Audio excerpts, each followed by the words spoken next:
আজকে সরস্বতী পুজো, তো মাকে বললাম রাতে রান্না করতে হবে না।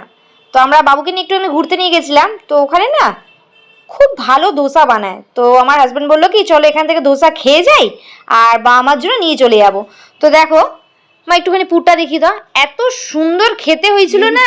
পুরটা হেভি সুন্দর মা। হ্যাঁ দেখতেও খুব সুন্দর, দেখো ছোট ছোট পনির কেটে রয়েছে। তো মাকে বললাম মা আজকে সরস্বতী পুজো, তো রাতের রান্না করতে হবে না, নিরামিষ। সকালে তো আমরা খিচুড়ি খেয়েছি।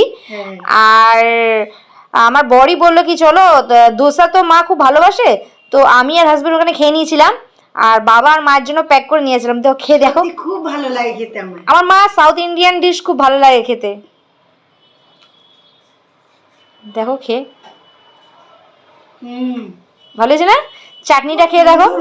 চাটনি দিয়ে প্রথম খেলাম। হ্যাঁ সাম্বারটাও ভালো, দেখো খেয়ে।